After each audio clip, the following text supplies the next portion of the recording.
Old Marley was as dead as a doornail. This must be distinctly understood, or nothing wonderful can come of this story I am going to relate.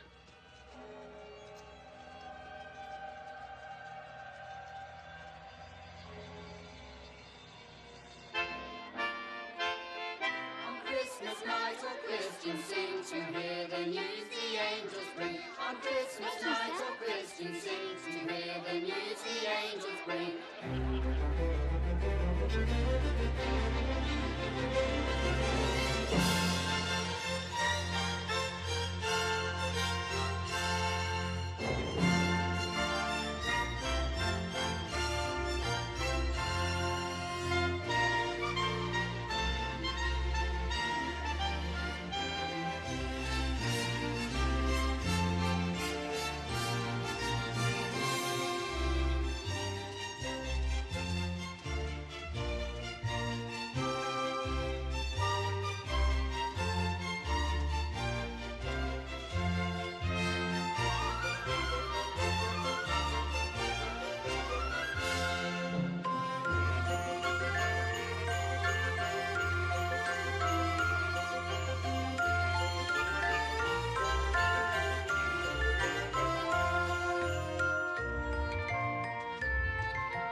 Years ago today. What's that you say? Mr. Marley died. 7 years ago this very day. Would it be too much to ask that you return to the work for which I pay you so handsomely? Mr. Cratchit! The fire's gone cold, Mr. Scrooge. Come over here, Mr. Cratchit. What is this? A shirt. And this? A waistcoat. And this? A coat. These are garments, Mr. Cratchit. Garments were invented by the human race's protection against the cold. Once purchased, they may be used indefinitely for the purpose for which they are intended. Coal burns. Coal is momentary, and coal is costly. There will be no more coal burnt in this office today. Is that quite clear, Mr. Cratchit? Yes, sir. Now, please get back to work before I am forced to conclude that your services are no longer required. Yes, sir.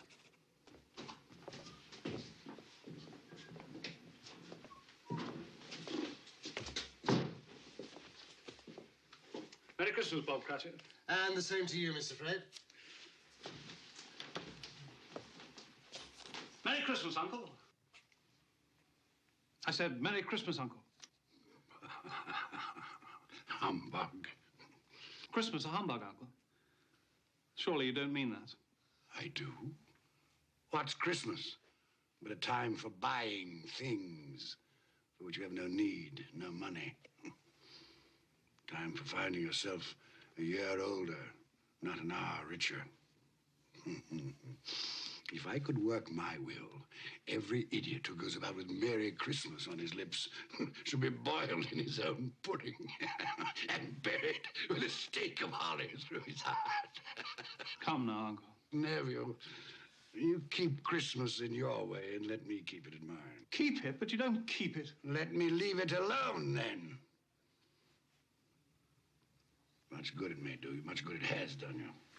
There are a great many things from which I might have derived good, from which I have not profited, I dare say. Christmas among the rest. But I've always thought of Christmas time when it comes round as a good time, a kindly, forgiving, charitable time. A time when men and women seem by one consent to open their shut-up hearts freely to their fellow creatures. And so Uncle Otis never put a scrap of gold or silver into my pocket. I do believe that it has done me good. And I say, God bless it.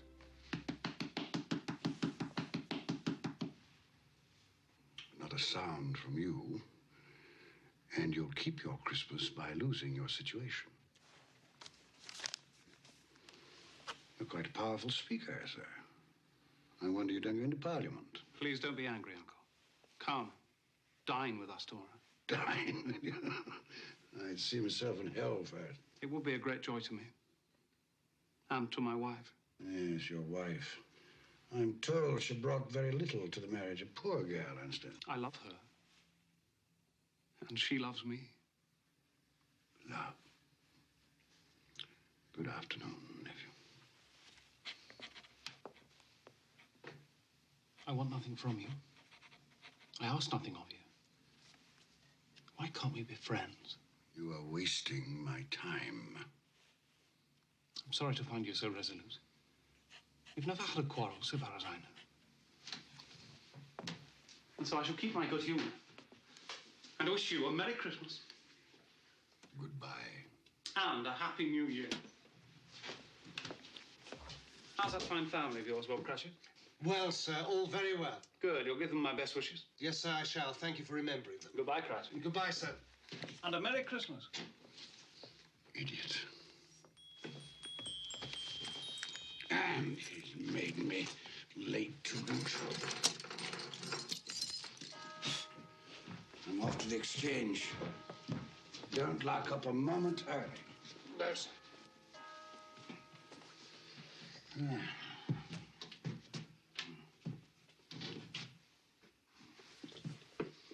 You'll want all day tomorrow, I suppose. If it's quite convenient, sir. It's not convenient, and it's not fair.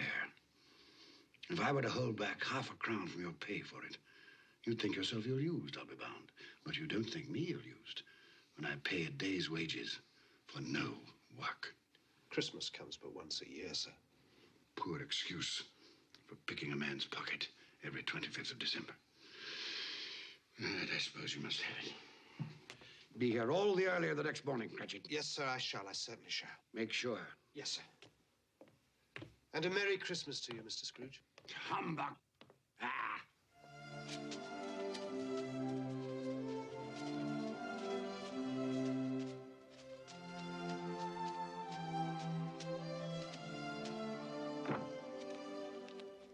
Merry Christmas, Mr. Scrooge. Don't beg on this corner, boy. I'm not begging, sir. I'm Tim Cratchit. I'm waiting for my father. Tim Cratchit, huh? Well, then you'll have a long wait, won't you? Thank you, sir. Humbug.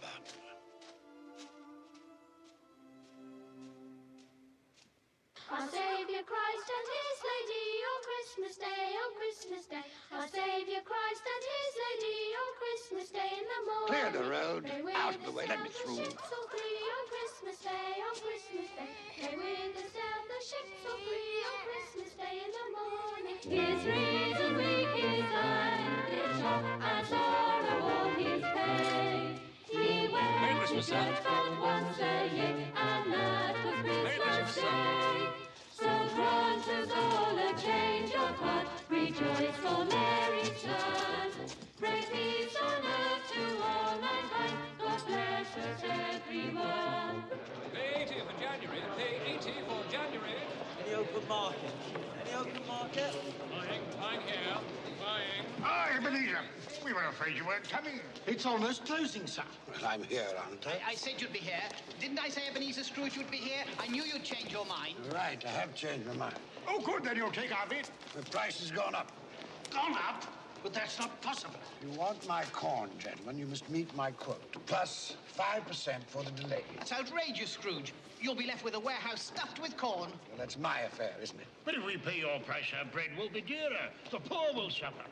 Buy the corn someplace else. Good day, sir. Scrooge, a moment. We'll take your corn at the price you quoted yesterday. Too late. If you wait until tomorrow, it'll cost you another 5%. Damn it, Scrooge, it's not fair. No, but it's business.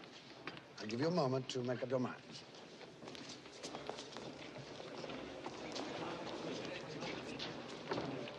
All right, Scrooge. Done and done. Very good, gentlemen. Now, make sure that a draft for the entire amount of this transaction is deposited with my clerk. I don't ship until I have the cash in hand. Good day. Mr. Scrooge, I presume. Indeed you do, sir. You don't know us. Nor do I wish to. My name is Poole, and this is Mr. Hackett. Excellent. Now, if you'll allow me to pass. Let me explain something.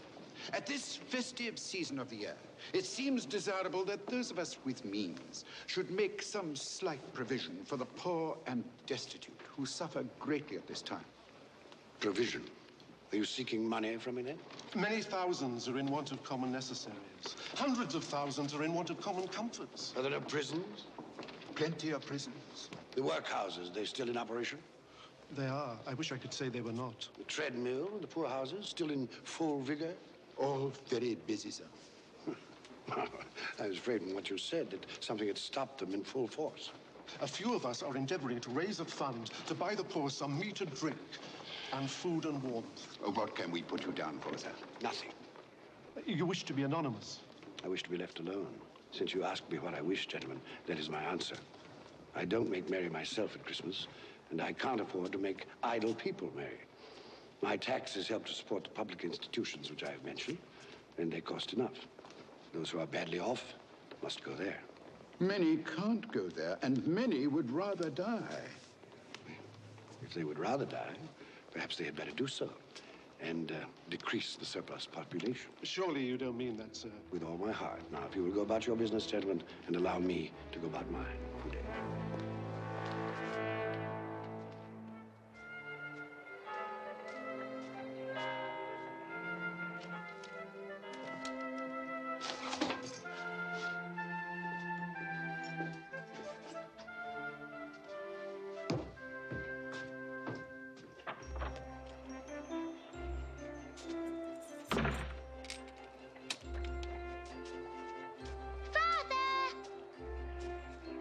Tim, you must be frozen. I'm all right now. Could we go home by Cornhill and watch the boys and girls play in the snow? Of course we can. Tim, I'm to have the whole day off tomorrow. We'll be together, the whole family, for the entire day. Hurrah for Christmas, the best day of the year. Each stroke will tell that in his heart and gold in all his days. His reason weak, his anguish shock, and sorrow all his pain. Sleep well for church, but once a year. Look. They're having such fun, Father.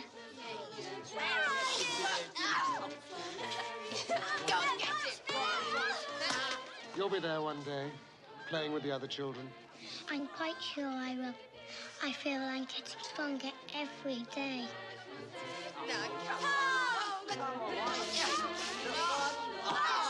We must go home now. Your mother will be waiting for us. Yes, it's time to go home. Here we go.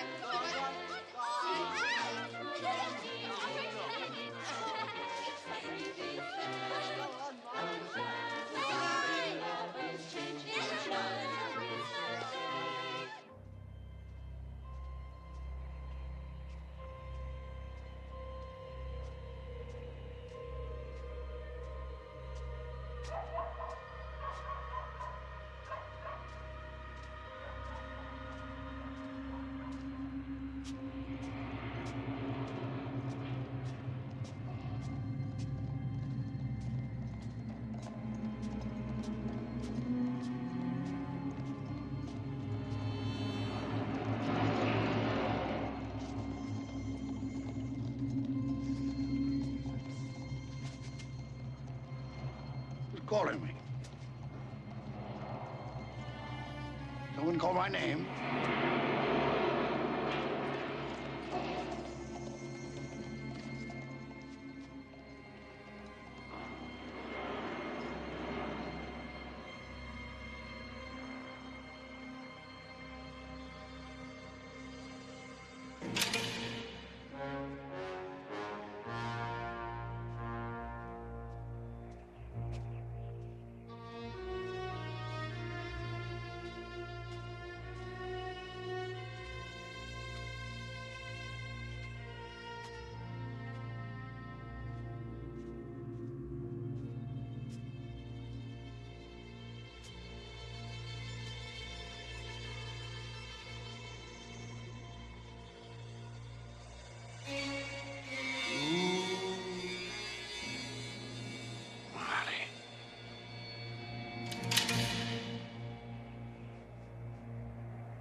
Humbug, sir. I won't believe it.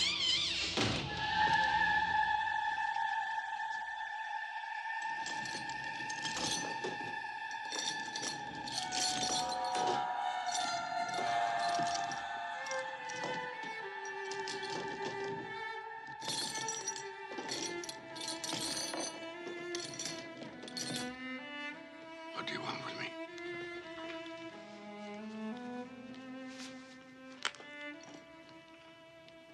Much.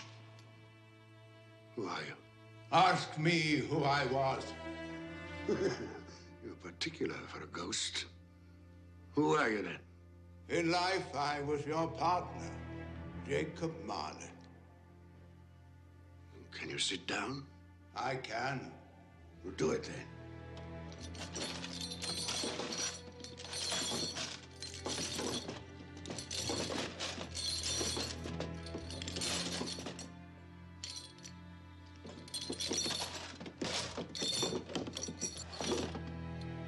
You don't believe in me.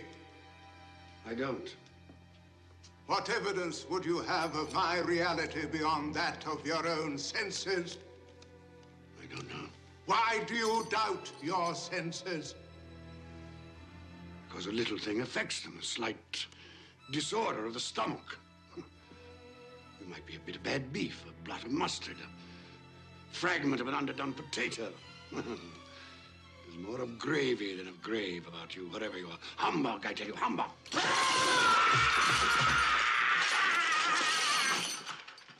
Mercy. Dreadful apparition. Why do you trouble me? Man of the worldly mind, do you believe in me or not? I do, I must. But why do spirits walk the earth? Why do you come to me? It is required of every man that the spirit within him should walk abroad among his fellow men and travel far and wide. And if that spirit goes not forth in life, it is condemned to do so after death. It is doomed to wander through the world and witness what it cannot share, but might have shared, and turn to happiness. The chain. Tell me why. I wear the chain I forged in life.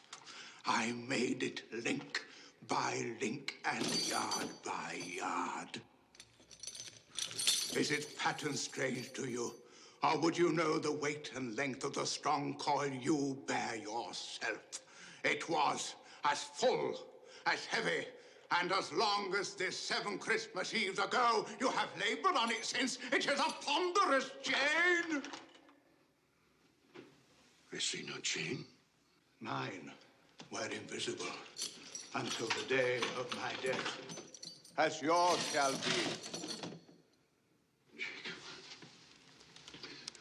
Tell me more. Speak comfort to me. I have none to give.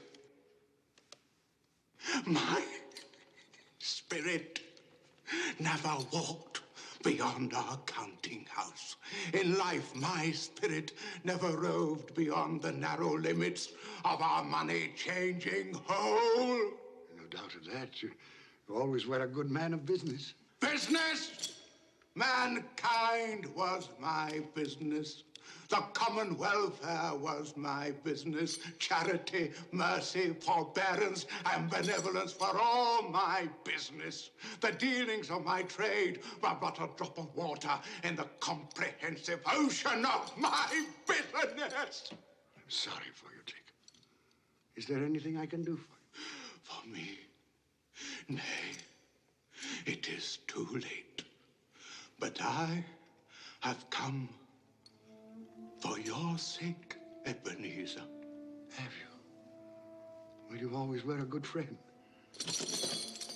As part of my penance, I have been sent to warn you. And so you have? And to offer you a hope and chance of escaping my fate. You will be haunted by 3 spirits. 3 spirits? Is that the chance and hope you mentioned? It is. Well, in that case, I think I'd rather not. Expect the first tonight when the bell tolls 1. Couldn't they all come at the same time, Jacob, and have it over? Expect the 2nd on the stroke of 2. The 3rd, more mercurial, shall appear in his own good time.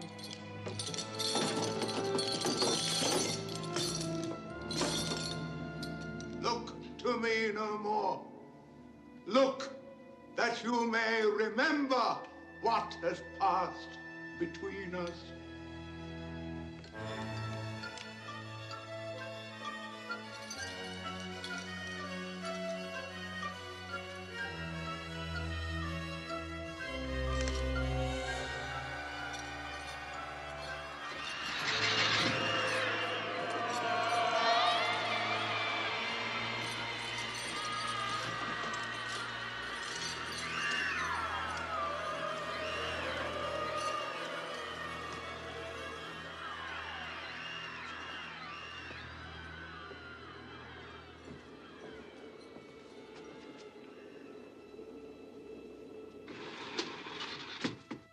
Humbug.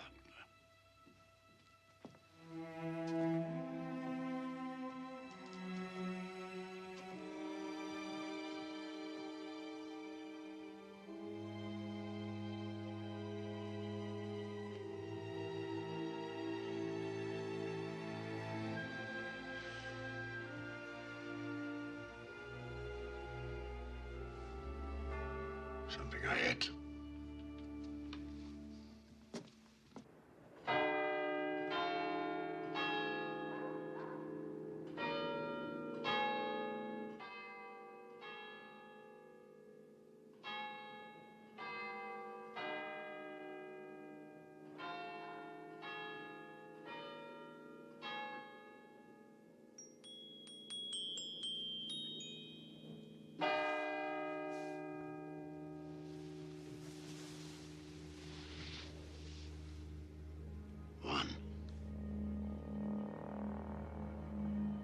What was it Marley said?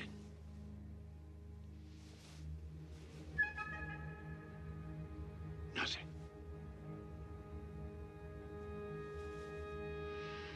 Just a dream, then.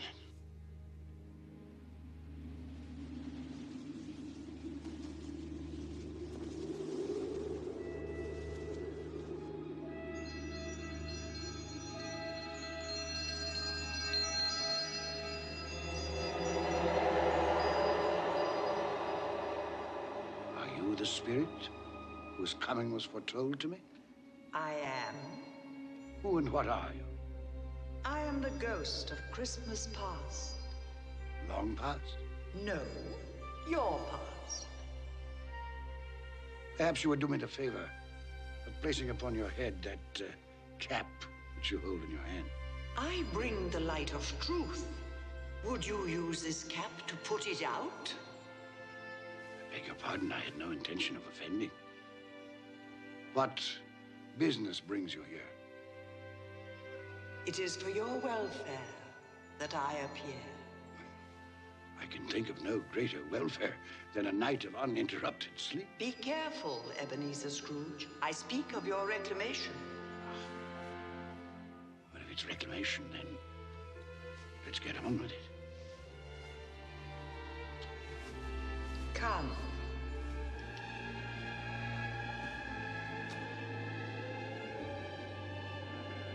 We shall be invisible and silent as the grave.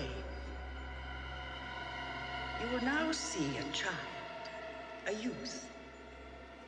You will see yourself, Ebenezer.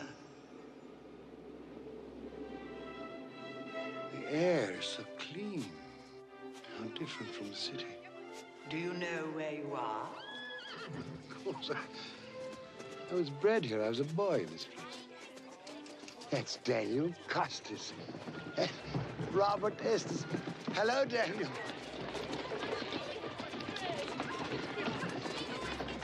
The big one there, that's David Tyler. David, look here, it's Ebenezer. I told you, Ebenezer. They can't hear you. How happy they all seem. That's right, they do. Yes, well, it's time to move on. Come along, Ebenezer. You know the way. I could walk it blindfolded. Your school. I remember.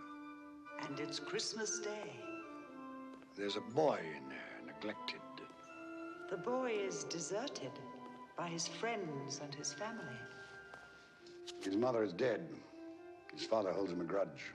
Why does his father hold him a grudge? She died in childbirth. His birth. Weep for the boy, if the tears will come. He has his friends, even on this day. From his beloved books. There's Ali Baba. Dear old honest Ali Baba. And the Sultan's groom, turned upside down with the genie. But not a real child to talk to. Not a living person. Robinson Crusoe, not real. And Friday, and the parrot with green body and yellow tail, not real. He made do, this boy. Let us see another Christmas Day. When you were a youth. Fan. Fan! Dear, dear brother. I've come to bring you home, dear brother. To bring you home. Home.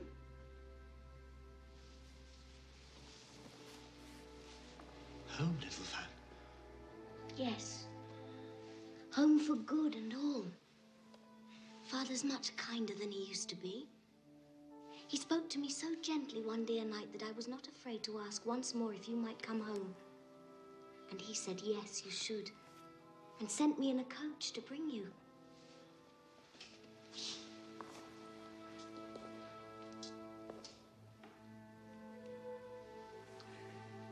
You're quite a woman, little Fan.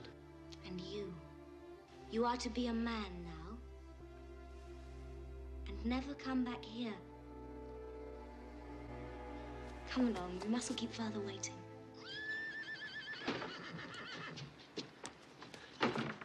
Father! There, boy, there. Stand still now. Let me look at you. They haven't been overfeeding you, that's certain. I've grown, I think. Yes, most boys do. Fan has told you won't be moving back here. Yes, sir. It's time you made your way in the world. I've arranged an apprenticeship for you. You'll move into Mr. Fezziwig's establishment in 3 days' time. 3 days, Father. I'd hoped we'd have my brother home for longer. Longer? 3 days is quite long enough for both of us. Don't you think, Ebenezer? Yes, sir. Quite long enough. You finished back there? All safe and secure, sir. Into the carriage, Fan. On our way. Into the carriage, boy.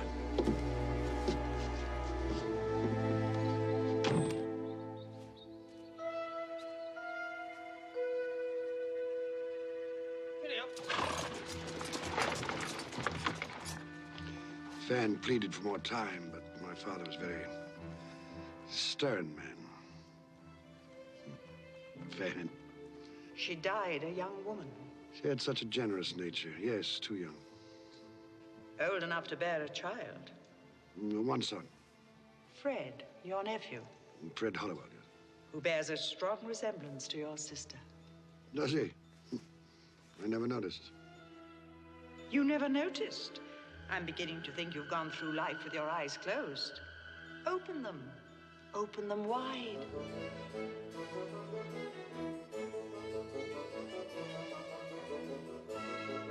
You know this man? It's old Fezziwig. Hmm? Oh, yes, my dear. Would you ask Mr. Pulling to refer that matter to Mr. Scrooge? Eh? Thank you, my dear. And you know this place? No, was I not apprenticed here? You. Pay attention, everybody. Dick, Ebenezer, pens down. No more work tonight, boys. It is Christmas Eve. So, close those ledgers down, Ebenezer and Dick. Clear away in here, everybody. We need the room. Here we go, lad. You'll enjoy enjoy yourself tonight, Master Ebenezer? That is an order. Yes, sir, I'll try. Well, put your heart in it. You put enough of yourself into your work, and I have nothing but praise for the way you've discharged your duties. But you're young, eh? There's more to life than bolts of cloth and musty old ledgers, eh? It's Mrs. Fezziwig and the three daughters and their suitors. Happy Christmas to you all. And Belle, I had forgotten how beautiful she was.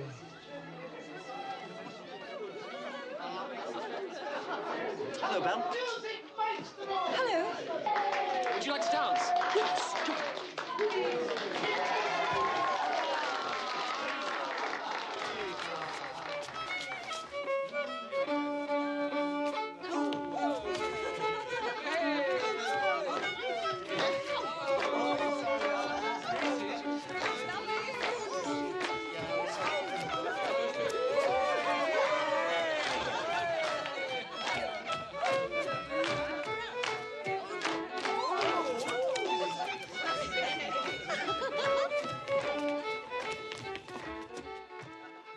How long since you danced, Ebenezer? Waste of time, dancing. You didn't think so then? There was a reason then. There's been a change in you since your come to Fezziwig's. You were so gloomy. Oh, I think I should warn you, Miss Bell. I am of a serious bent of mind. I consider seriousness to be an admirable trait of character, but it can be overdone. I should take heed of your advice, ma'am, and go through life with a grin on my face.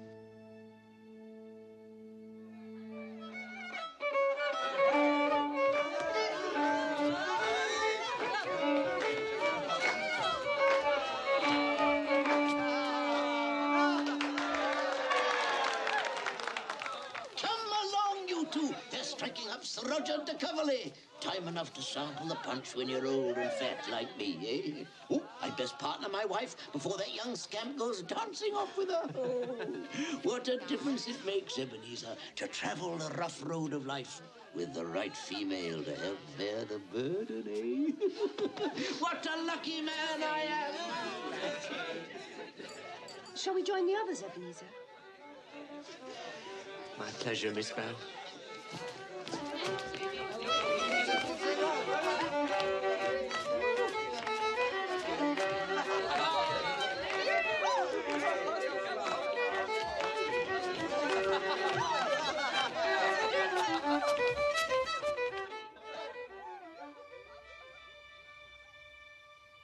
Old Fezziwig, a silly man.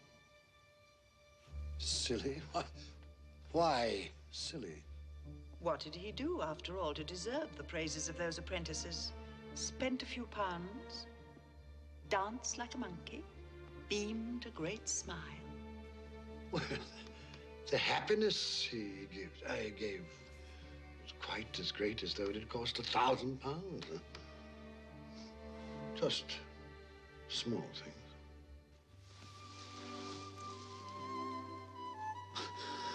Belle? Are you in love, Ebenezer?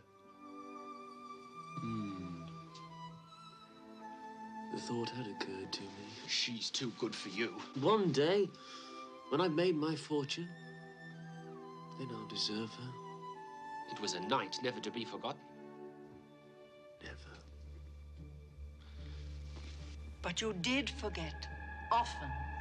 No? Look, another Christmas Eve, delayed by the pressure of business. Do you remember? No.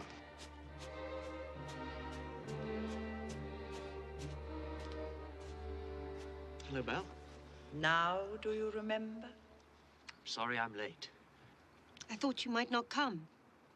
I know how busy you are. Well, the time of year and the nature of my business, it's important now that I use my time and opportunities wisely. Another idol has displaced me. What idol has displaced you? A golden one. All your hopes have merged into a master passion. Profit. The thought of money engrosses you. Perhaps I've become wiser. But I've not changed towards you. Our contract is an old one. It was made when we were young and our prospects limited. How often I've thought of those times. If there had been no understanding between us, would you seek me out and try to win me now? A dowerless girl with nothing but myself to bring to a marriage. You have no answer. You think I would not, then? Oh, Ebenezer, what a safe and terrible answer. So characteristic of the careful man. Ebenezer, I release you. You are a free man. I let you go with a full heart. May you be happy in the life you have chosen.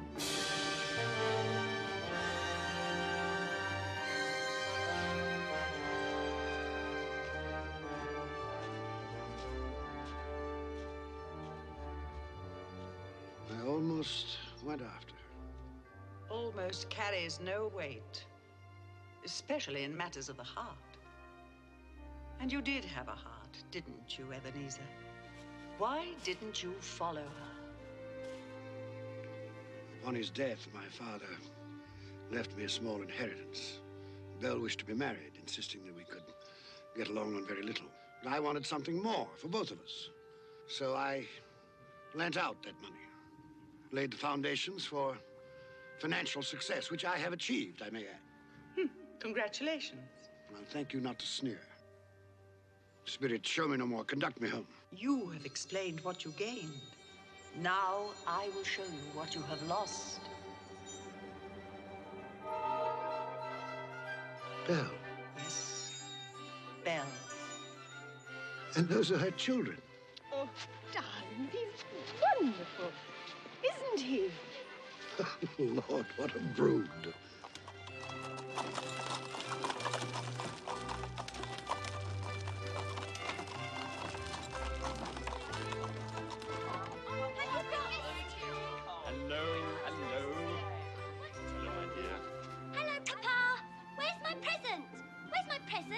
You will have to wait until tonight. All of you. Presents on Christmas Eve, as usual. Fancy. It might have been mine. The same thought occurred to me. I saw an old friend of yours in the city this afternoon. Who was it? Guess. I can't. I don't know. Ebenezer Scrooge. Mr. Scrooge it was. I passed his office window and it was not shuttered. He had a single candle lit upon his desk. His partner, Jacob Marley, lies on the point of death, I hear. And there he sat, Ebenezer Scrooge, alone. Quite alone in the world, I do believe. Poor Ebenezer. Poor wretched man. Spare me your pity. I have no need of it. They can't hear you. And as for you, I've had enough of your pictures from the past. Leave me. Haunt me no longer. Truth lives. Truth lives. Truth lives. Truth.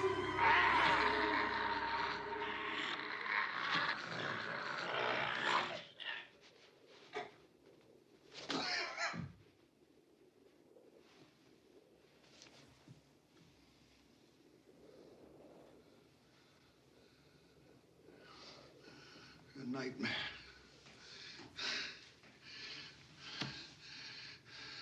Horrible nightmare. Oh. God. Let me sleep. Let me sleep in peace.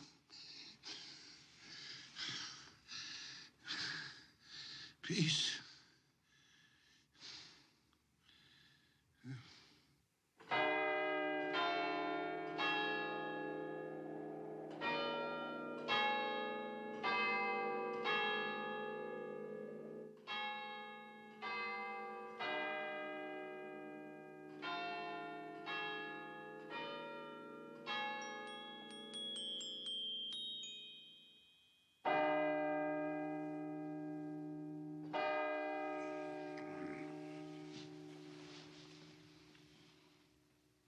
too.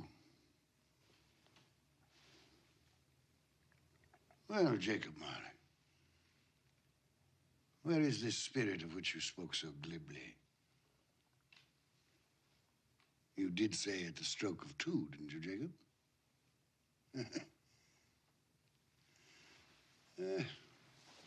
Mistaken in death, as you were in life, old partner.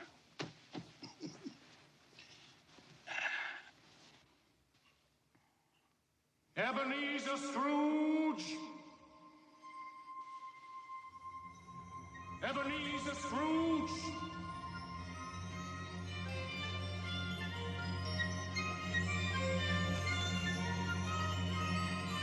Come in! I intend to.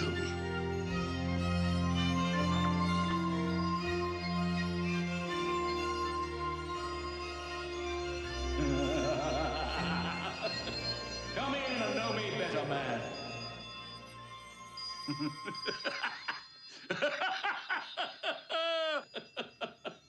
You've never seen the likes of me before, eh? It's quite true, I have not. You never walked forth with any of the younger members of my family? No, not that I remember. Nor any of my elder brothers born these later years? I'm afraid not, no. Do you have many brothers, Spirit? Over 1,800! Tremendous family to provide for. Take hold of my robe, Ebenezer Scrooge.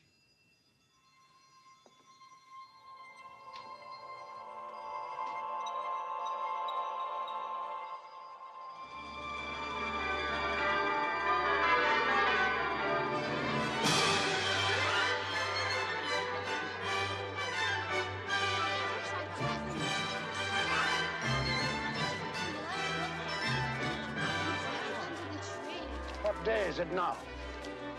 Don't you know? Christmas morning.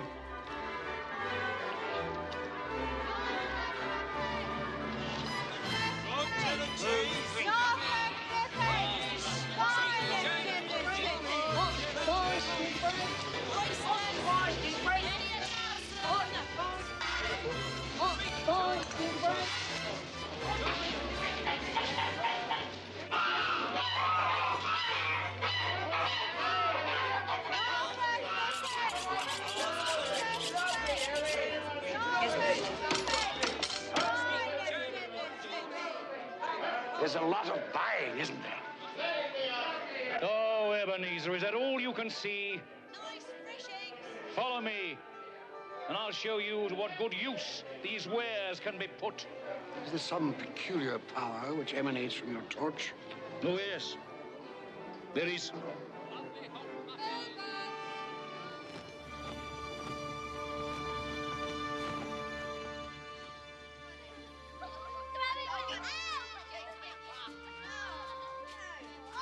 Do you know this house? I can't say I do. This is the house of Bob Cratchit. Is he? Well, he does very well on 15 bob a week. Shall we go in? I wouldn't want to disturb. As with Christmas past, we shall be invisible and unheard. I wonder what's keeping your father. He's probably stopped to talk to the parson. Father always likes to compliment him on his sermons. I do hope the pudding's a success this year. No one makes a better pudding than you, Mother. Peter, save some for the rest of the family. Just testing the cooking, Mother. I'm sure they'll manage very well on their own without your help, young man. Hello, Mother. Hello, Mother. Smell the goose cooking, Martha. Yes, it makes my mouth water. Mine too. I can't wait. Well, you'll just have to. Now run along with Martha and help her butter the bread thinly. Here they are. Merry Christmas, everyone. You're late, Bob Cratchit. Oh, and you're quite like an icicle, Tim. You've been dawdling. Father had a long talk with the minister. Thought as much. Come, Tim, listen to the pudding hissing on the fire. It's like a giant snake inside the copper. Go along with your brother and sister, Tim. I'll begin the wine. Off you go, then. Come on. How did you behave in church? As good as gold. Better. Mother's very worried if it'll turn out all right. Look how they support him. What did you say? Nothing. It's, nothing. Somehow he gets thoughtful sitting by himself so much. He thinks the strangest things.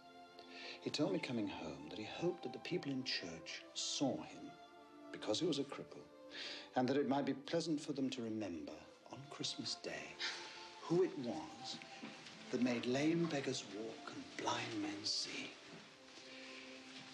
It seems to me that Tim is getting stronger every day, that his limbs are growing, that he's in better spirits, it seems to me. Yes, Bob. I'm sure you're right. He is getting stronger. Well, we're all here. That's the important thing. Belinda, help me with the goose. Yes, Mother.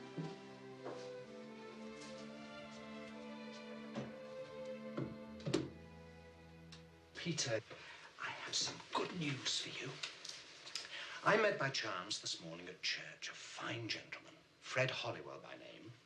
He's a nephew of our own Mr. Scrooge, and he remembered that I have a son coming of working age, and he told me that he had a position open starting at 3 shillings and 6pence every week. 3 shillings and 6pence every week? So, if you are agreeable, you may start work on Monday next. Now I can begin to help you and Mother. More important, you shall be embarking on a fine career. To start a boy at 3 and 6pence a week. Hey, it's typical of my nephew. It's no wonder he's never been able to put by a penny. Perhaps he's put by more than money. Fred? He's doing this to spite me, you know? Employing the son of my employee at an exorbitant wage.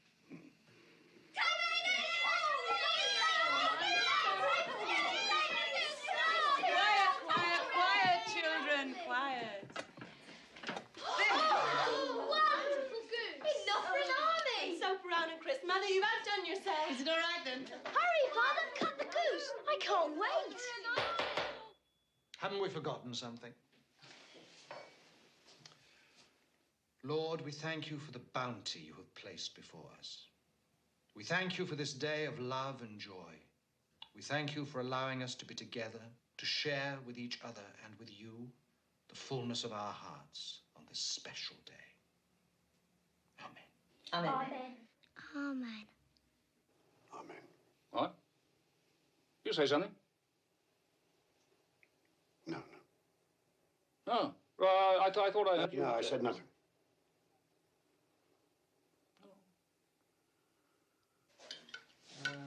Peter. Alice. Linda. Potato, Alice? A very small goose. It's all Bob Cratchit can afford. Me. Are we all served? Yes. Yes, Then let's begin.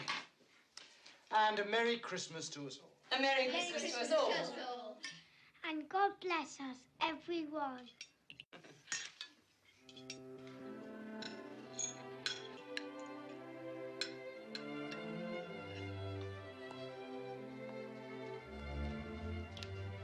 Tell me, Spirit, will he live? I see a vacant place at this table. I see a crutch without an owner, carefully preserved. If these shadows remain unaltered by the future, the child will die. No, say he will be spared. If these shadows remain unaltered by the future, none other of my species will find him here. But if he is to die, then let him die, and decrease the surplus population. You use my own words against me. So perhaps in the future you will hold your tongue until you have discovered what the surplus population is and where it is. It may well be that in the sight of heaven you are more worthless and less fit to live than millions like this poor man's child.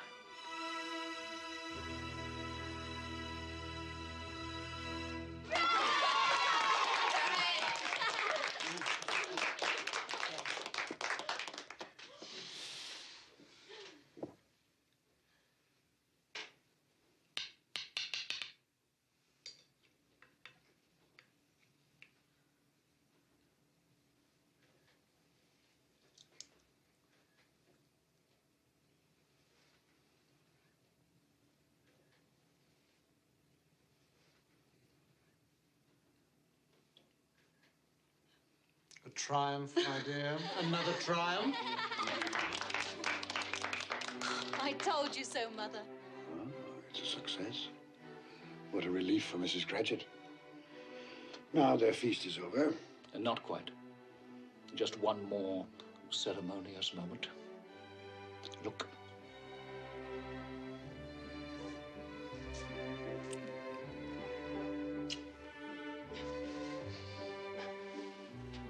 Now, I would like to propose a toast to Mr. Ebenezer Scrooge, the founder of our feast. Mr. Scrooge.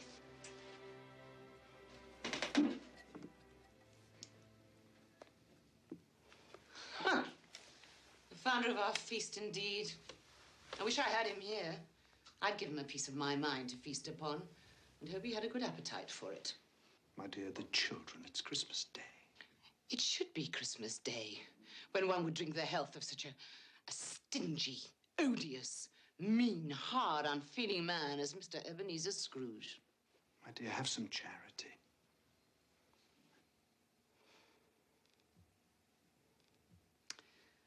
Oh, well.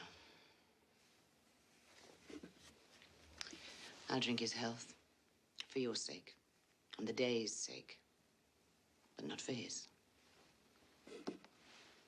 Long life, Mr. Ebenezer Scrooge. A Merry Christmas and a Happy New Year. I've no doubt his Christmas will be very merry, and he'll be very happy. Mr. Scrooge.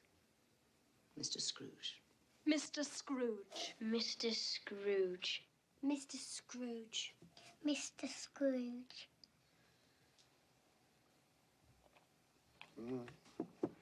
He's made a point, Bob Cratchit has. Without me, there would be no feast, no goose at all. My head for business has furnished him employment. Is that all you've learned by observing this family on Christmas Day? Oh, no, not all, but one must speak up for oneself, for one's life. Oh, here it is. Here we come, a-wassailing among the leaves so green. Here we come, a-wandering so fair to be seen. Love and joy come to you, and a Merry Christmas too. And God bless you and send you a Happy New Year. We have some time left. Take my robe. Love and joy come to you, and a Merry Christmas too. And God bless you and send you a Happy New Year.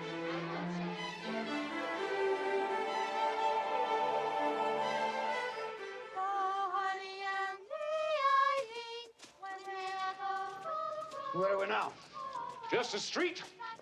Any street. This house. We'll go in here.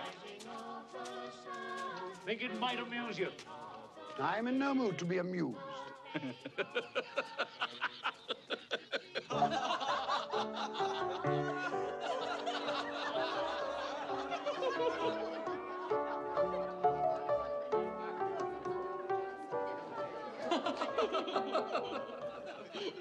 Dear husband, do you find my playing so amusing? Oh, I'm sorry, my love. I was thinking of his face yesterday. Humbug, he said. Humbug. He said that Christmas was a humbug. He believed it, too. I'd very much like to meet your uncle, sir. The droll way in which you portray him tickles my heart. He's a comical fellow. But not so pleasant as he might be. His offences carry their own punishment. Dear brother-in-law, it's said he's very rich. Yes, well, that is very true. But his wealth is of no use to him. He doesn't do any good with it. He doesn't even make himself comfortable with it. I squandered it. That's what you mean by comfortable. You mustn't argue with those we visit. It's useless and even tactless. Tact is a quality I despise. That I can see. I have no patience with him. Well, I have, and I feel sorry for him. Sorry for me. Who suffers from his ill whims? Himself, always. Here, he takes it in his heart to dislike us and not come and dine with us. And he loses a very good dinner indeed. The reason that I talk about my uncle so is that my mother, God rest her saintly soul, was very fond of him.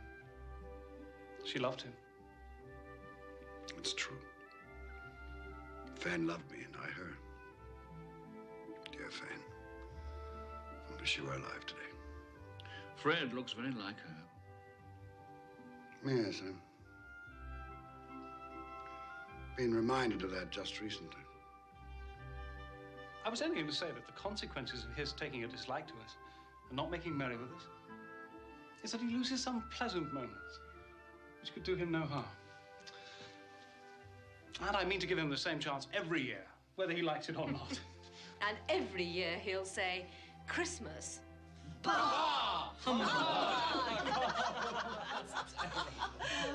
dear, we must see to our guests. Hello there. Would you like some noodles? Boys, can't help myself think. Well, they seem to be happy. Well, I suppose that free food and drink would be an occasion for pleasure to most people. Happy in each other's company, I mean. Everyone, hush there. We shall have a game, a word game. Yes, a game. What's it? Does everyone know the rules to similes? All right, everyone. Now, you shall each have 5 seconds to answer. I'll ask the question. Mr. Topper, you'll keep count. Well, I shall do my best. Now, you'll each have 5 seconds to answer. If you fail to give an acceptable answer within that time, then you must each stand behind your chair. Last one to, who's seated wins the prize. Fred, don't go on so. Just begin. Oh, I'm sorry, my love. Yes, I shall. Yes, I shall. Now, proud as. Proud as a peacock. Dry as. As a bone. Plump as. My wife. Sorry, just a little joke. Plump as... 1. 2 seconds. A partridge. Quick as. Oh. Wind. No. 1, 2, 3, 4, 5. A wink, you idiot. Ebenezer, shh. You said you could neither see nor hear us. That's quite true. Oh, yes, sorry. Even I forget the regulations sometime. After all, I do not come back very often. Shh, I'm trying to listen to the game. Modest as. A maiden. No. Well, I'm sure it's a well-known simile. Well, I was thinking of modest as a violet. Right. However, I will accept your answer. Janet. Attempt. Tight as. Tight as... A drum. Anyone knows that. Tight as. Not very bright, my nephew's wife. Tight as your Uncle Scrooge's purse strings. Oh, Janet, that's quite wrong. And your time is up. You've lost and you must stand behind your chair. Tight as a drum. That's what I was thinking of. Good for you, Fred. The boy's got a head on his shoulders. And as for the laughter at my expense, Spirit, I'm inclined to overlook it in view of the general gaiety of the evening.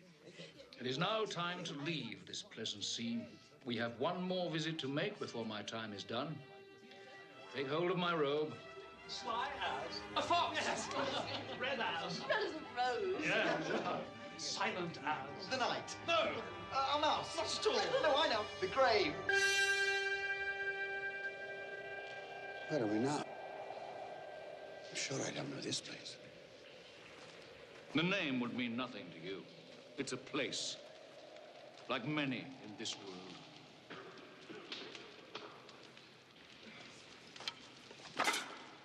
Do we have enough wood for the night? Ah, it'll last through. At least there's one thing still free in this country.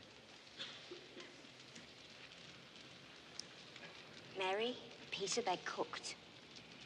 They're too hot. It'll be cold soon enough. Where did you get these, Father? I didn't steal them, if that's what you're saying. You didn't say you stole them, Ben. She should have some respect. Don't berate the girl.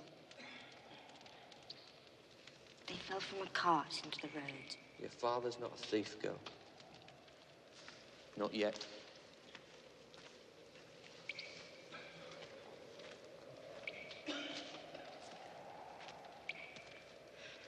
Why are these people out here? Men and women in rags, children eating scraps. They're institutions. Have you visited any of them, these institutions you speak of? No, I'm taxed for them. Isn't that enough? Is it?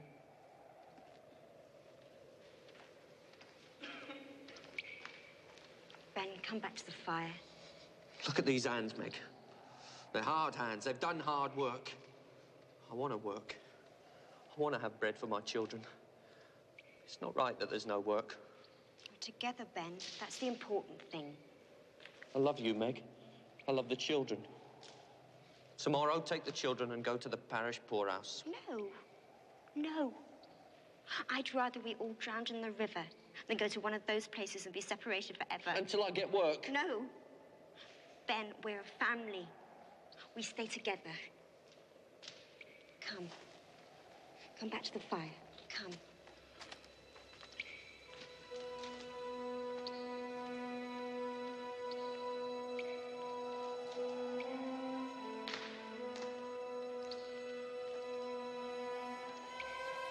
How do you show me this? What has it to do with me? Are they not of the human race? Look here, beneath my robe.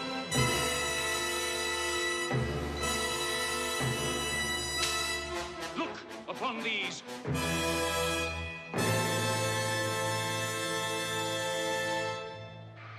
What are they? They are your children.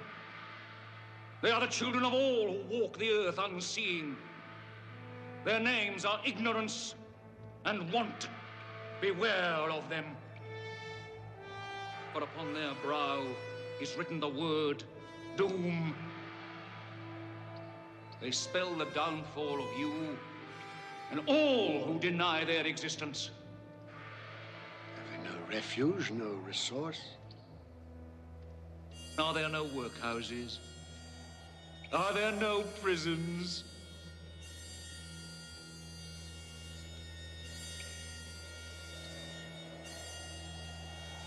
Cover them. I do not wish to see them. I thought as much. They are hidden. But they live. Oh, they live. Well, time has come for me to leave you, Ebenezer Scrooge. Leave? Leave me here? Oh, yes. Well, you cannot. Take me back to my bed. It's too late. It's cold. The place is strange. Don't leave me.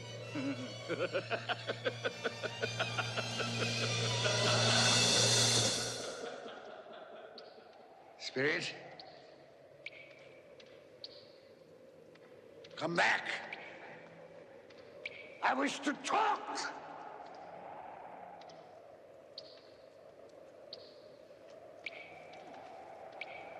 Perhaps I have made a mistake here and there. Talked too quickly about matters to which I gave no great thought. Very well, we'll have a give and take. Come to some meeting of the minds. I'm a reasonable man. Spirit! Have pity on me. Don't leave me.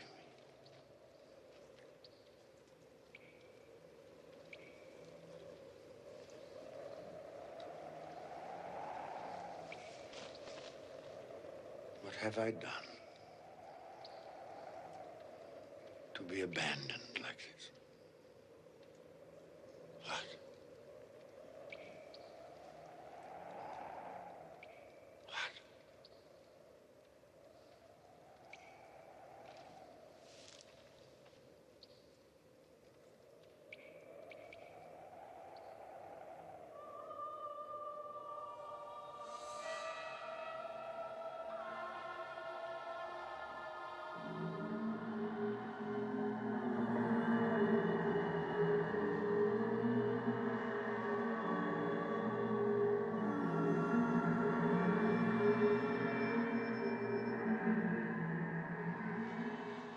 Are you the spirit which Jacob Marley foretold would visit me?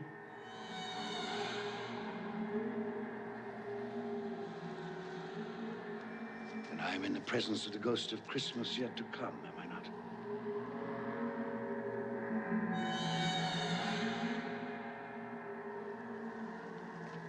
You're about to show me the shadows of the things that have not happened, but will happen in the time before us.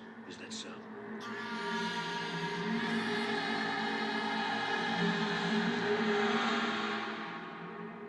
fear you. specter I have seen.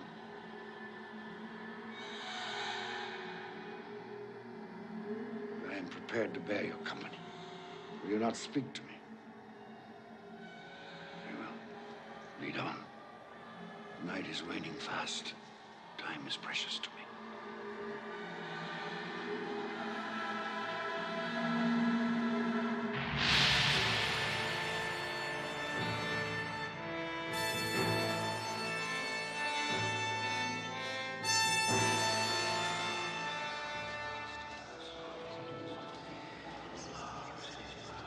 This place, I know it very well.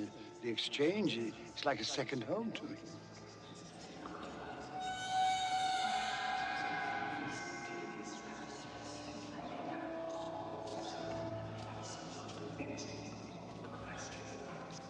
No, I don't know much about it either way. I only know he's dead. When did he die?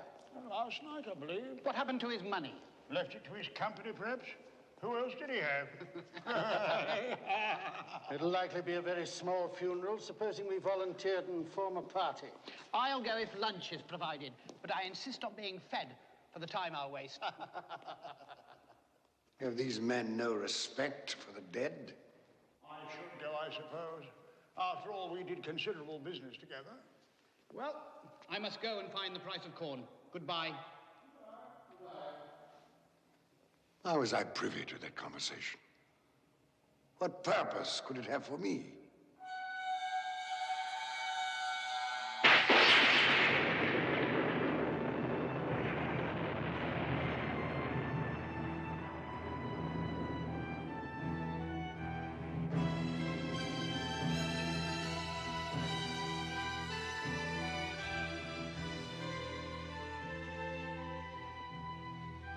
Merciful heavens, what is this?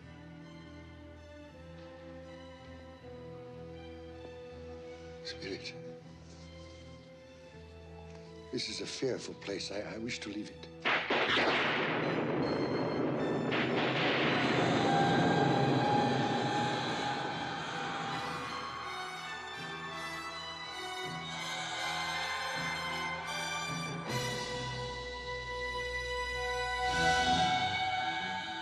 No, I will not. This you cannot make me do. I say I understand you. That is sufficient to the moment. Furthermore, there must be someone in this city who feels some emotion because of this man's death. I demand to see that person.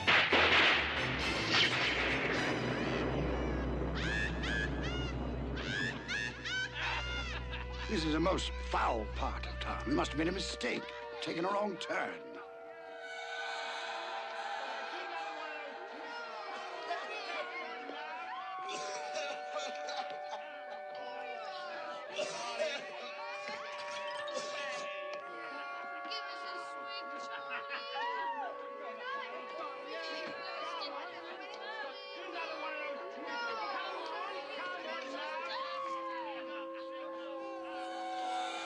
In there? I have no business to transact in there.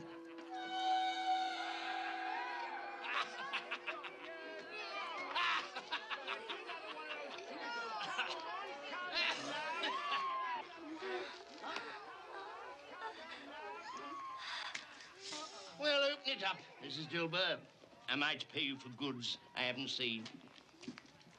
You'll not ask me how I came by these? Every person has a right to take care of himself. That's my motto. Well, he always did. And who's the worse for the loss of a few things?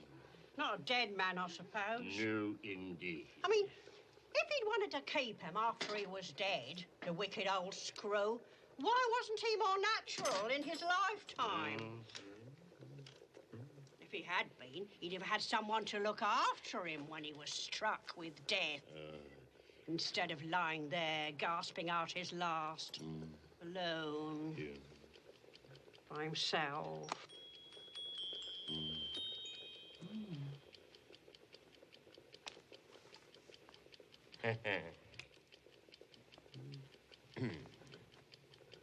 These are my things. She's stolen my things. I'll have her before a magistrate. What do you call these? Bed curtains. You don't mean to say you took them down rings and all, with him lying there. Why not? And don't get wax on his blankets. His blankets? I hope he didn't have anything catching. Eh? I wasn't so fond of him as I'd loiter about if he did.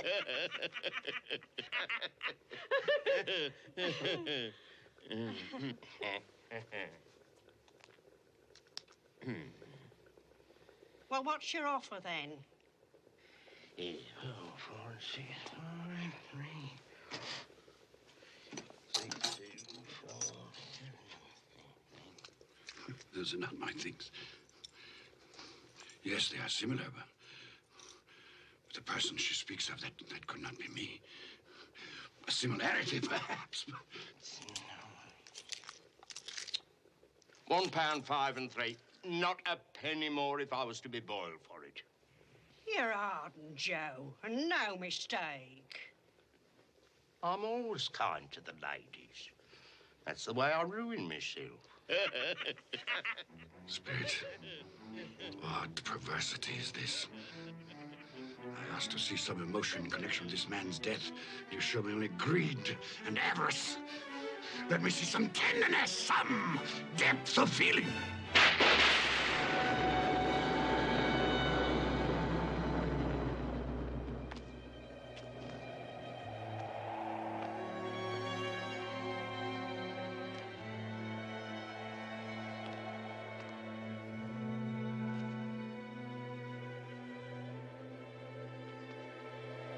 Must be some confusion.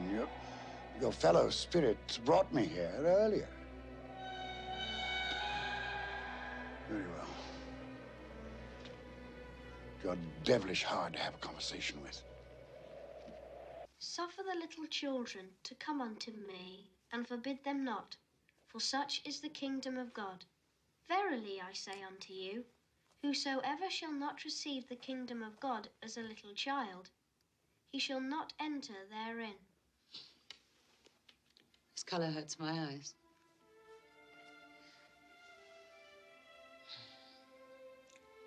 It's better now.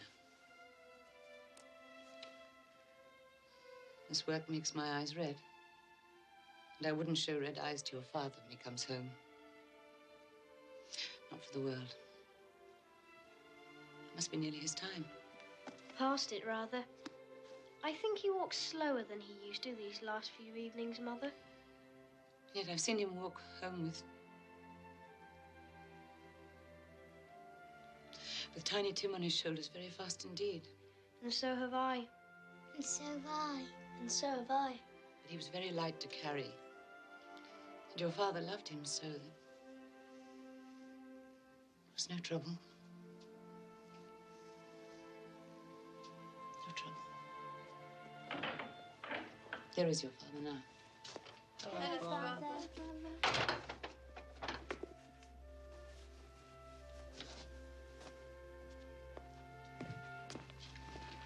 Hello, my dear. Hello, my dear ones. Hello, Father. You're late. We were worried about you. I'm glad you're home, Father. I am too. Oh, you've become quite a little harmful. The reason that I'm late is because I walked by there today. Today? I couldn't keep away. It's so quiet and green. You shall see it on Sunday. We shall all go on Sunday. I promised him that every Sunday I would walk. My little child. My little child. Father, please don't grieve so. Oh, I'm sorry. I have all of you. A blessing to be thankful for. Do you know who I saw in the street today? Mr. Scrooge's nephew, Fred. And he greeted me in his usual cheerful way. And he saw that I was a little sad. He asked me what was distressing me, and when I told him, He said that he was heartily sorry for it. And, Robert, Timmy's part of all of us. For his sake, we must go on living. So long as we love one another, he will always be alive. Yes, of course, Mattie. But however and whenever we are parted from one another, I'm sure that none of us will ever forget poor Tiny Tim.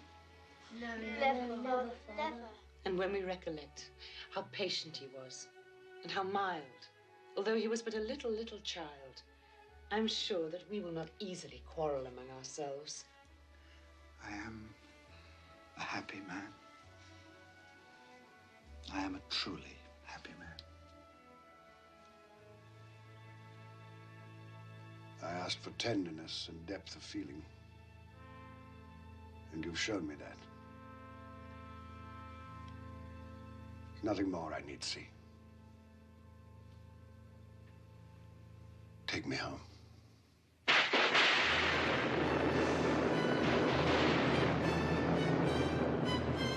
What is this? I thought we had agreed that you would transport me home.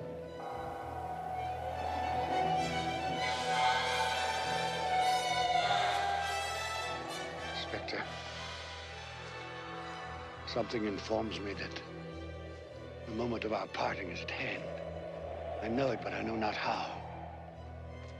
Tell me, what man was that whom we saw lying dead?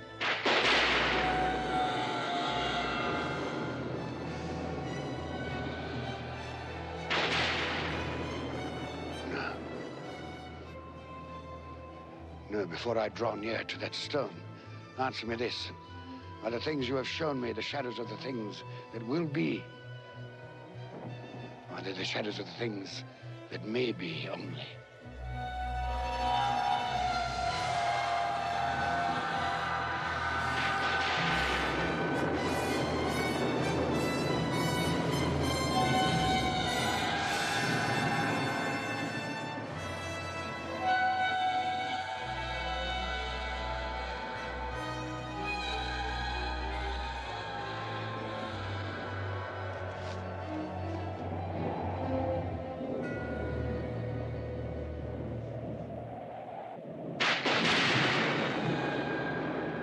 Men's courses will foreshadow certain ends. I accept that. But if those courses be departed from, the ends must change. Tell me that is so by what you show me.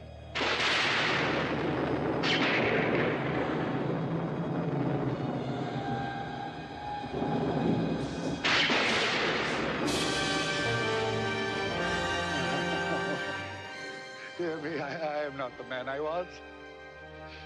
I will not be the man I must have been but for this visitation. Why show me this if I am past all hope? Good Spirit, your nature intercedes for me and pities me. Say that I may change these things by an altered life. I will honor Christmas in my heart and try to keep it all the year. I will live in the past, present, and the future. The spirits of all three shall strive within me. I will not shut out the lessons that they teach. Tell me. Tell me that I may sponge away the writing on this soul. Oh, spare me. Spare me.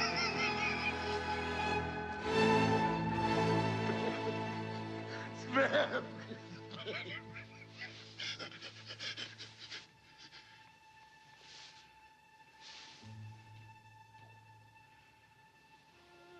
My own room. I'm alive. Oh, thank you, Spirit. I will keep my promise. I will live in the past, present, and the future. The spirits of all three will strive within me. Oh, heaven and Christmas time be praised for this. I say this on my knees, Jacob Marley. On my knees.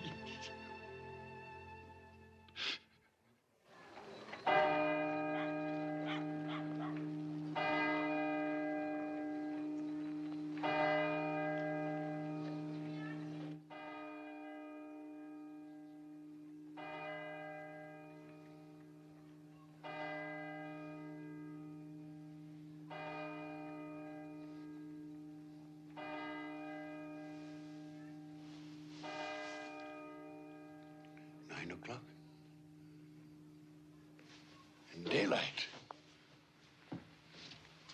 But what day?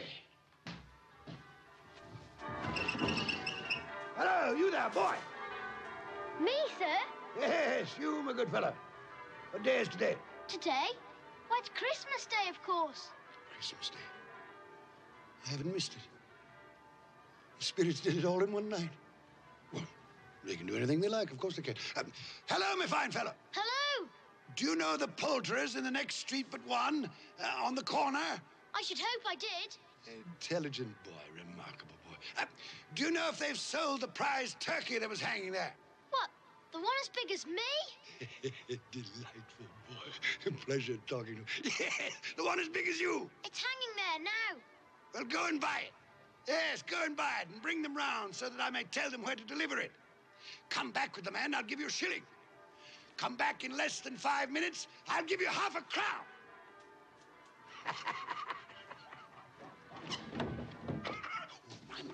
I must dress myself. So much to do. I don't want to lose any time. I was light as a feather.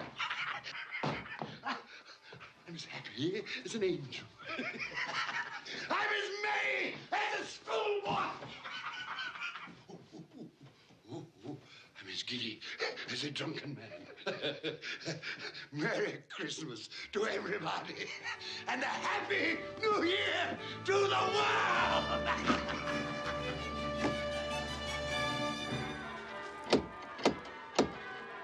If this be a prank, boy, I'll box your ears. He was in that window. I swear it. Oh, there you are. This boy here says you wish to purchase this turkey here. Yes, quite right. Here's your half-crown for a service well rendered. Thank you, sir. Splendid boy. Now, here is an address and the price of the turkey. You'll take this fine bird to Bob Cratchit in Camden Town. The directions are all written down. You leave immediately this very moment. Yes, sir. You'll say only that it comes from a friend. And it must be there in time for Christmas dinner. It will be, sir. Good fellow. Here's a little something for your trouble. Oh, thank you, sir. Here. Not at all. Offer you. Thank you, sir. Merry Christmas. Wonderful day.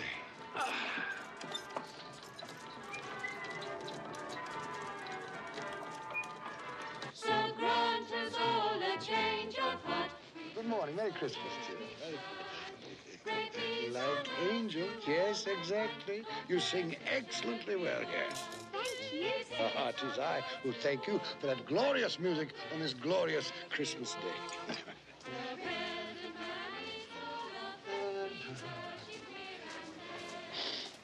Good morning, gentlemen. Oh, gentlemen, good morning, gentlemen. Merry Christmas to you. Mr. Scrooge. Yes, that is my name. I fear it is not pleasant to you. Allow me to beg your pardons, and please accept my pledge to the poor and needy for... Lord bless me. My dear Mr. Scrooge, are you quite serious? If you please, and not a farthing less. There are a great many back payments included in that, I assure you. What can I say to such generosity? Don't say anything. But dear sir. Will you come and see me? We will. Oh, we will indeed. I'm very much obliged. Thank you 50 times. Thank you, sir. Bless you. Thank you. The orphans and widows may be right. Yes? Bob Cratchit? Yes? This is for you. Well, there must be some mistake. You are Bob Cratchit? Yes. Well, there ain't no mistake. I didn't order this. This here prize turkey was bought and paid for by a gentleman to be delivered to Bob Cratchit and family in time for Christmas dinner. What gentleman? What's his name? Anonymous. He wishes to remain anonymous. Anonymous, you said? That's what he said, an anonymous gentleman. Well, who could have sent it? I have no idea. Perhaps it's a mistake. That's what I thought. It's got our name and address on it, though. What should we do then? I say we cook it and eat it and have the best Christmas feast we've ever had in our lives. And I say, Mrs. Cratchit, what a splendid idea. And God bless us all, everyone. And God bless us all, everyone.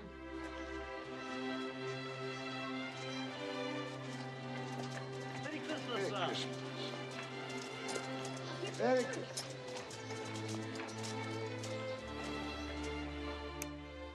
Oh, Fred. Oh, it's much too expensive. But do you like it? Oh, I love it. Oh, it's the most beautiful thing I've ever seen.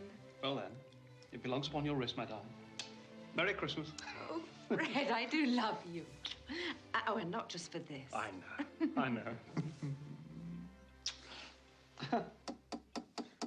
Who can that be? Well, no one's expected this, have they?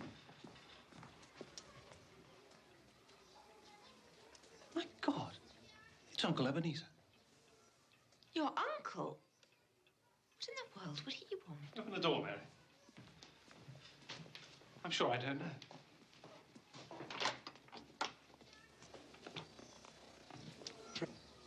Uncle Ebenezer. May I come in? Yes, come in. Please. Thank you. Do come in. Good afternoon, madam. Merry Christmas to you. Merry Christmas to you. Oh, Uncle Ebenezer, this is my wife, Janet. Janet, this is Uncle Ebenezer. It's a pleasure. More like a surprise, wouldn't you say? Well, that, too. Well, that's quite true. Quite honestly, it is a surprise. When we spoke yesterday, you made it quite clear, it seemed to me, at least, that you had no intention of accepting my annual invitation. I made other things clear, too, didn't I, Fred? That Christmas was a humbug, a waste of time and money. A false and commercial festival, devoutly to be ignored. Yes, basically that was it. Well, I've come for 3 reasons. First, to beg your pardon for the things I said about Christmas. That was a humbug, Fred. Was it? I didn't know it then, but I know it now. Secondly, I've come to meet your wife. Well, here she is. Yes. And a very beautiful woman she is, too. Thank you.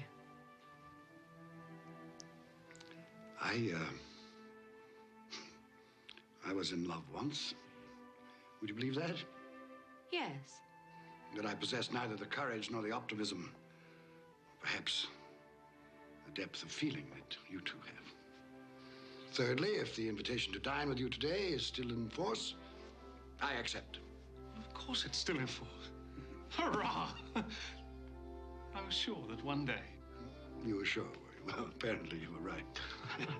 Yes, I should like to dine with you and your friends. You'll be more than welcome. You like games, don't you? Yes. Yes, as a matter of fact, I do. Uh-huh. Do you ever play similes? It's one of our favorites. Perhaps we could play today. Quite possibly. I'm very good at it. And should the phrase tight as be thrown out, the answer is a drum. Why, yes, so it is. Good.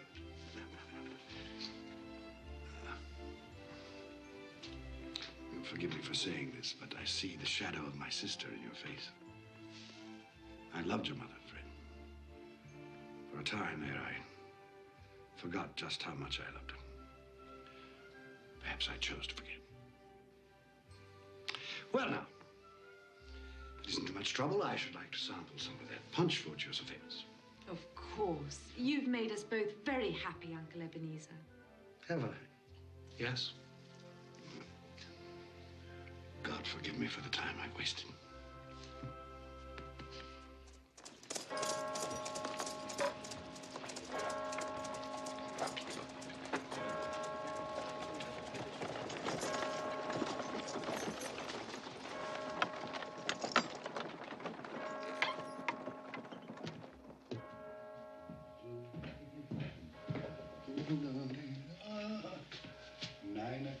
Late again, eh, Cratchit? We'll see about this.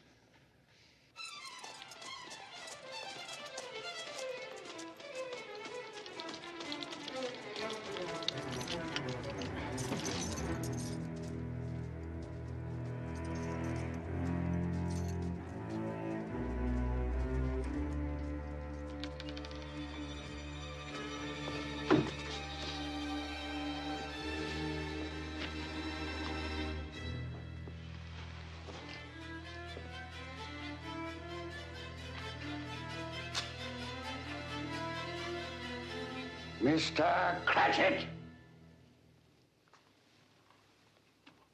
Yes, sir.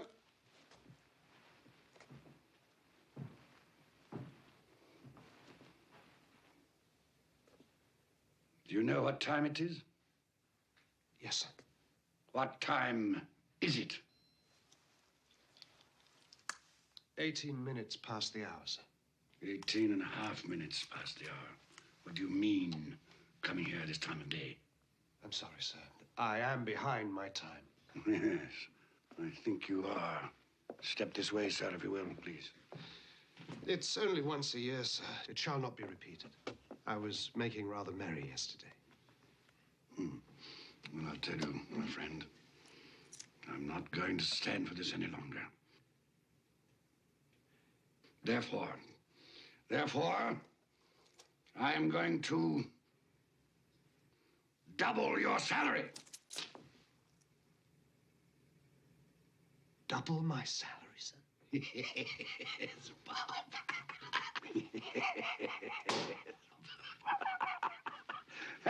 A Merry Christmas to you.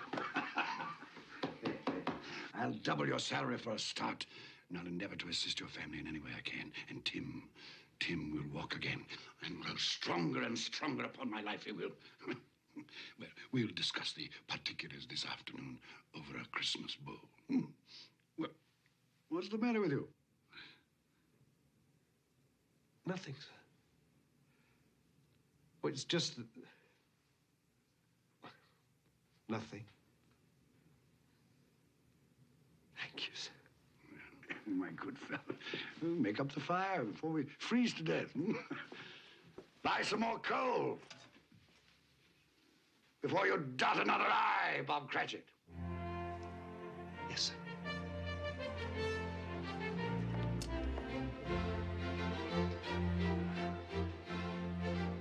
Ebenezer Scrooge was better than his word.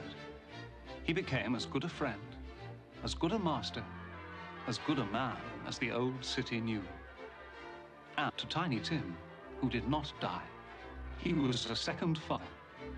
It was said of Ebenezer Scrooge that he knew how to keep Christmas well, if any man alive possessed the knowledge. May that be truly said of us, and all of us.